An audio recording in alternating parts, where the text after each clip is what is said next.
પ્રશ્ન નંબર 71 નીચેનામાંથી કયો લિગેન્ડ તરીકે વર્તી શકે નહીં?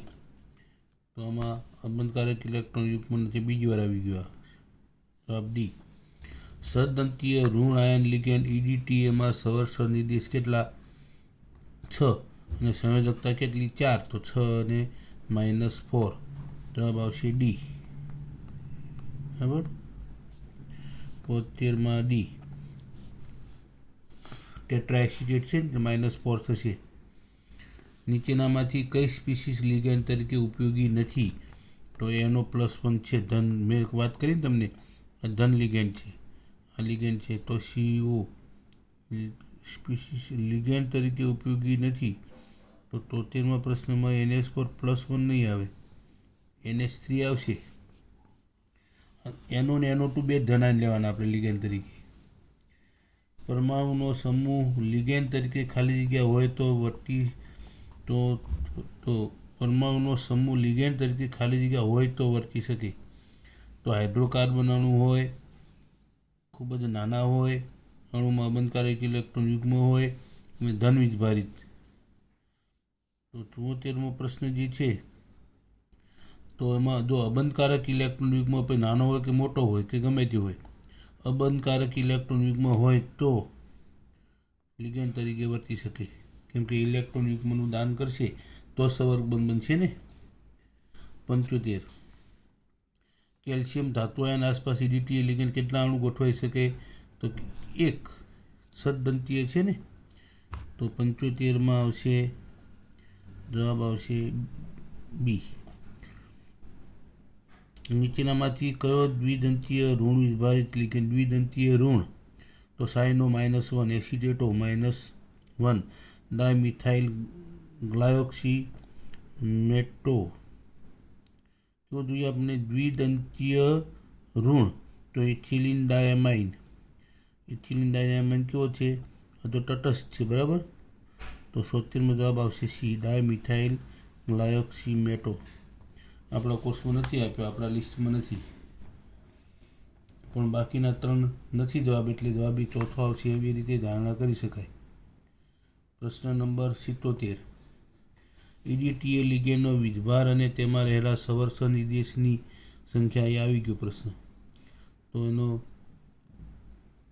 વીજભાર કેટલો? -4, અને તો જવાબ આવશે સી, બરાબર. 77માં સી.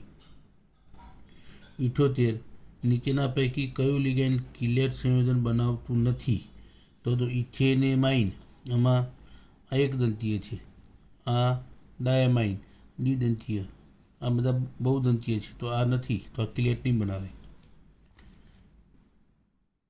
કેમ કે આનું સૂત્ર શું થશે? CH3CH2NH2, એક જ સવર્ષ નિર્દેશ છે, એટલે એકદંતીય છે, બરાબર. બહુદંતીય હોય તો જ કિલેટ બનાવશે. કયા લિગેન્ડ એમ બાયોડેન્ટેટ પ્રકારનો ગણાય? એમ બાયોડેન્ટેટ એટલે ઉભયદંતીય, બરાબર.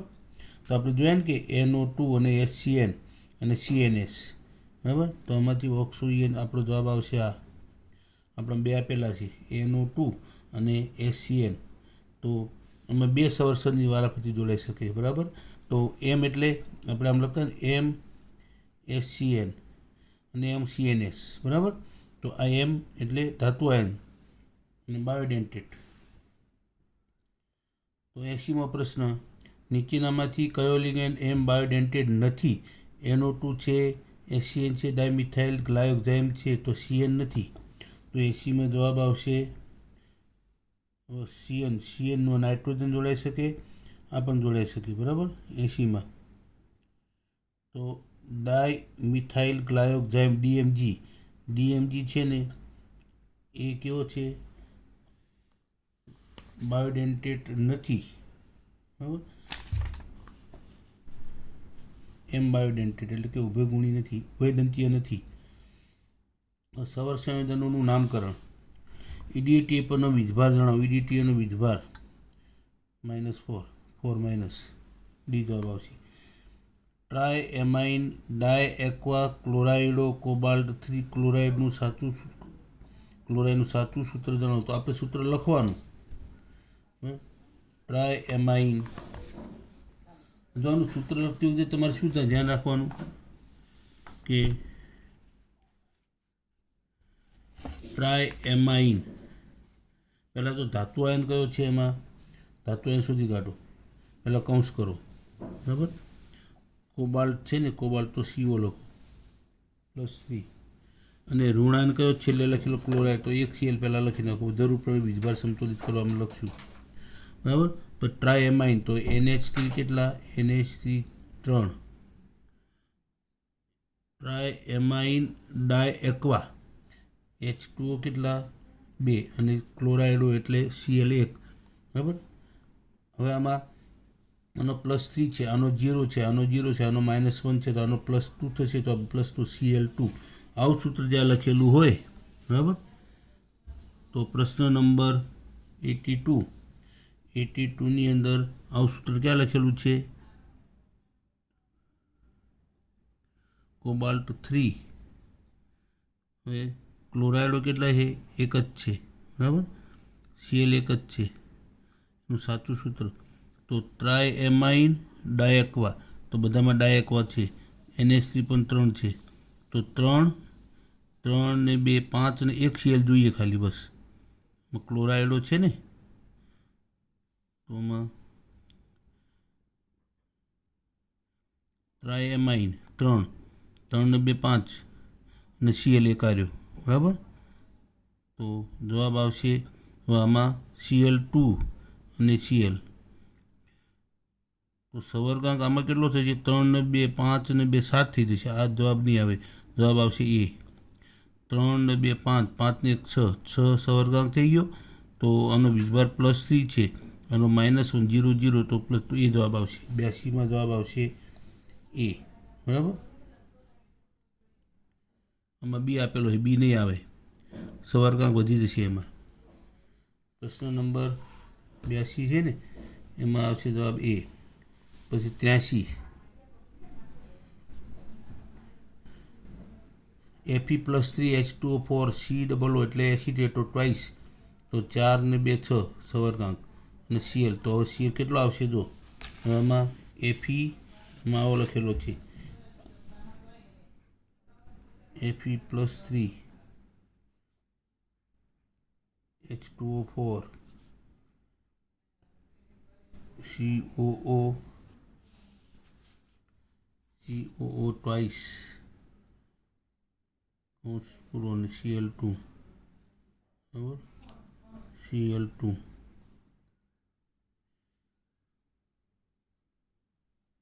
4 ને 2 6 આવું સૂત્ર છે. એમાં શું કરવાનું છે, Clx, તો એક્સનું મૂલ્ય શોધવાનું છે. જુઓ હવે આમાં પહેલાં તો તમે આ જે સંકીર્ણ આયન છે એનો વીજભાર શોધો.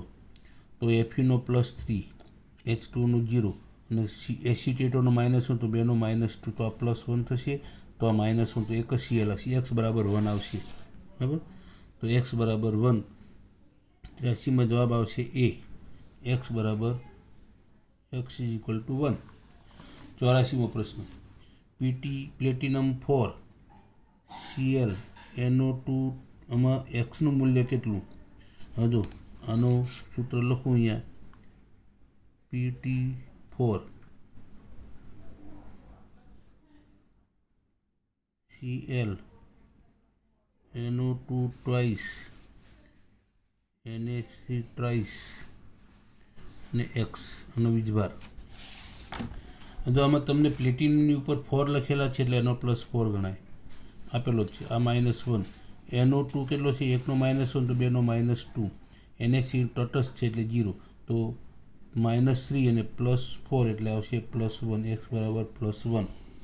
તો પ્રશ્ન નંબર 84 x બરાબર +1, તો 84માં જવાબ આવશે A, બરાબર +1. પછી આમાં પણ એ જ પ્રમાણ કરવાનું છે. આમાં mgનો શોધવાનો છે, બરાબર. mg તો 85મો પ્રશ્ન જે છે, mgમાં x બરાબર કેટલા આવશે, એટલે આ ધન આયન છે, બરાબર. તો આનો વીજભાર કેવો આવશે, ઋણ આવશે. જો હવે આમાં સીધો ગણું, આ +2 છે, +2 અને આ કેટલો +4 એટલે હવે -2 થયો, +2 અને -4, -2 અને -4 થયું, બરાબર. તો mg કેટલો છે +2, તો 2 જોઈએ mg +2, તો mg કેટલા જોઈએ 4 જોઈએ. તો 85મો પ્રશ્ન જે છે એમાં જવાબ આવશે ડી, x = 4. બરાબર. એટલે આના વીજભારને આને ગુણો એટલે 4 ને આના વીજભારને અહીંયા ગુણ્યા 4 રહ્યા, બરાબર. એટલે જો એનું આયનીકરણ કરશો તો આવું થશે, mg +2 4 અને વત્તા આ જે છે એનો કેટલો વીજભાર છે, આ કેટલા છે 2, બરાબર. આ 2, આનો વીજભાર કેટલો છે તો કેટલો હતો વીજભાર આપણે ગણ્યો એમાં +1 નહીં, +1 નહીં, ક્યાં ગણ્યો આપણે, આનો વીજભાર થતો હતો +2 -4 થતો, બરાબર, -4. તો આમાં તો 4 × 8 પ્લસ થઈ ગયો અને -4 નું ગુણ્યા 2 એટલે -8 +8 થઈ ગયો 0. તો આ પ્રમાણે mg કેટલા આવશે 4 આવશે, તો 4 mg આવશે. આ પ્રશ્ન સારો છે. પ્રશ્ન નંબર 86, K3FeCN6 K3Fe+3CnX C2O. હવે આમાં દો સૂત્ર હું લખું છું અહીંયા, K3Fe+3 આપેલો છે, CnX C2O4Y માં x અને yના મૂલ્યો શોધો. હવે તો આમાં x અને y શોધવાના છે. પહેલાં આયનીકરણ કરી નાખો. તો આનો +3 છે, 3 પોટેશિયમ +1 એટલે +3, તો આનો -3 થાય, બરાબર. હવે Fe આમ લખી નાખો, FeCnX C2O4Y. હવે આનો +3 છે, બરાબર, અને આખાનો -3. હવે ઓક્ઝેલેટો છે, ઓક્ઝેલેટો એકનો વીજભાર કેટલો છે -2, તો એકનો -2, બરાબર. આમાં Cnનો કેટલો છે -1, બરાબર. તો હવે આ કેટલા હોય તો આ -3 આવશે, બરાબર. તો ઓક્ઝેલેટો આપણે 2 લઈએ તો -4, બરાબર. y બરાબર 2 લઈએ અને આના બરાબર આપણે 2 લઈએ તો -2 -4 -6 +3 તો x બરાબર કેટલા આવશે 2 અને y બરાબર 2. તો આમાં આવશે 86મો પ્રશ્ન. 86માં x બરાબર 4, y બરાબર 1. હવે તો આમાં x અને yના મૂલ્યો ફરીથી ગણીએ આપણે. Feનો કેટલો છે +3 છે, બરાબર. તો આમાં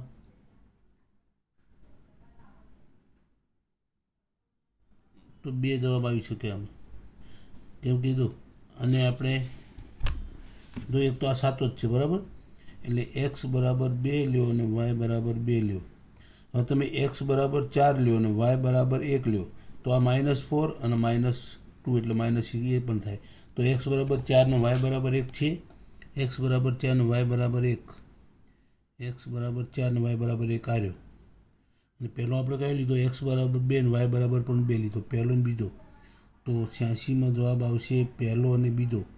તો પહેલો અને બીજો આવ્યો એ, પહેલો સાચો છે ને બીજો સાચો છે, બરાબર. 2 શક્યતાઓ છે, તો જવાબ આવશે એ. 87, 30 ઇથિલિન ડાયામાઇન કોબાલ્ટ 3 સલ્ફેટનું સાચું સૂત્ર. હવે જો 30 ઇથિલિન ડાયામાઇન, 30 ઇથિલિન ડાયામાઇન એટલે EN કેટલા 3, 30. હવે તમારે જો બંધારણીય સૂત્ર લખવું હોય તો પહેલાં શું કરવાનું, 30 ઇથિલિન કોબાલ્ટ 3, પહેલાં તમારે કૌંસ કરવાનો, ધાતુઆયન કયો છે તો કોબાલ્ટ, પછી 30 ઇથિલિન ડાયામાઇન તો EN. બહુદંતીય લિગેન્ડ હોય તો 3 સંખ્યા એટલે 30 ગણાય, બરાબર, 30 લખાય. તો 30 ઇથિલિન ડાયામાઇન કોબાલ્ટ 3, કોબાલ્ટ +3 છે, બરાબર, કોબાલ્ટ 3 સલ્ફેટ અને અહીંયા SO4 -2. હવે તો આનો વીજભાર કેટલો છે 0, તો આનો +3 થશે, આનો +3 ને આનો -2. તો આને તમે 3 વડે ગુણો ને આને 2 વડે ગુણો, બરાબર, તો વીજભાર સરખો થશે. તો 3 × 6 અને 6 થશે. તો આને 2 વડે ગુણવાના, SO4 ને 3 વડે ગુણવાના, એ સૂત્ર સાચું. તો આને 2 વડે આને 3 વડે 87મો પ્રશ્નનો જવાબ આવશે સી. બરાબર, આ રીતે બંધારણીય સૂત્ર નક્કી થાય. પછી પ્રશ્ન નંબર 88, 88.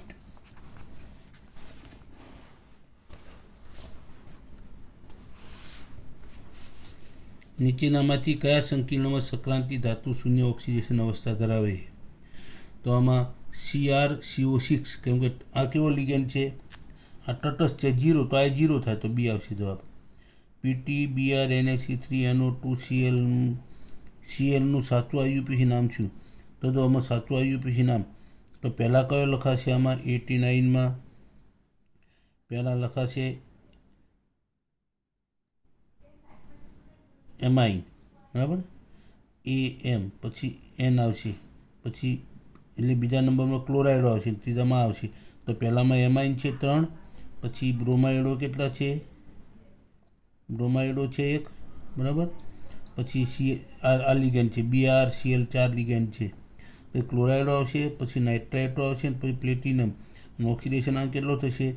તો -1, પછી -2, -3 અને બરાબર, તો આનો -3 તો આ કેટલો થશે? આ +1 થશે ને, તો આનો +4 થશે, તો +4 ક્લોરાઇડ એ આવશે જવાબ. 89 PtBrNH3NO2 નું સાચું આ પણ IUPAC નામ થઈ ગયેલો. 90 નંબર PtNH3NO2NH3Cl આનું IUPAC નામ. હવે તો આમાં તમને મુશ્કેલી ક્યાં થશે? બરાબર, કે આમાં ClO4 જે છે એ પરક્લોરિક એસિડનો ઋણ ભાગ છે, એટલે પરક્લોરેટો નામ થશે એનું થશે પરક્લોરેટો. ઋણિજભારિત છે ને, તો પહેલાં તો પરક્લોરેટ અથવા પરક્લોરેટો, બરાબર. તો 90 નંબર જે છે એમાં પરક્લોરેટ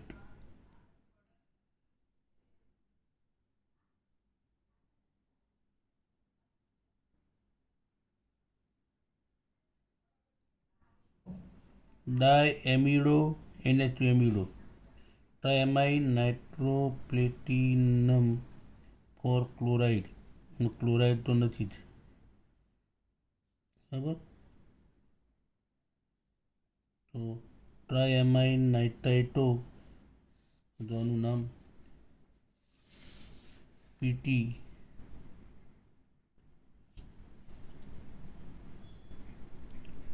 NH3 ટ્વાઇસ NH2 છે એમિડો, NO2 પછી NH3 કેટલા છે? NH3 ટ્રાઇસ, 2 ને 1 3 ને 6 થઈ ગયા, NH3 ટ્રાઇસ, બરાબર. ને છેલ્લે લખ્યું ClO4, અરુણ આયન છે, બરાબર, છેલ્લે લખાશે. તો પહેલાં તો NH2, બરાબર, NH3 અને NO2. તો પહેલો કોને લખાશે આમાંથી? તો આ છે AMIDO, આ AMMINO, એમિનો. તો આમાં પહેલો લખાશે, જો હવે એમાં પહેલો એમાઇન, જૂનામાં એમાઇન લખતા એમાઇન, હવે એમાઇન લખે છે, બરાબર. તો AMIDO અને AM તો બંને એ ઉપરથી શરૂ થાય છે, બરાબર, નામ ઉપરથી. તો ટ્રાયએમાઇન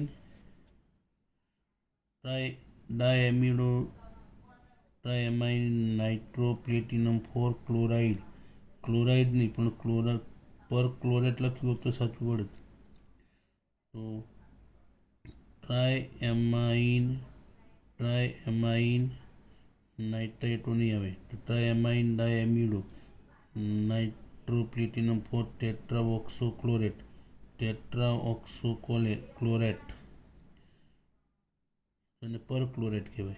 તો ટ્રાએમિનો નાઇટ્રાઇટો ડાએમિડો, તો એમિડો આગળ આવશે NITR અને એમિડો પાછળ આવશે EMI.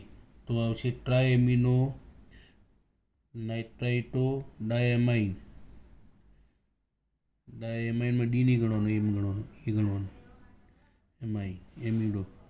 તો એમિડો આગળ આવશે. તો આમાં નામકરણમાં તમને જે જવાબ આમાં આપેલો છે 90માં એ તો નહીં જ આવે, કેમ કે ક્લોરાઇડ નથી, પરક્લોરેટ છે.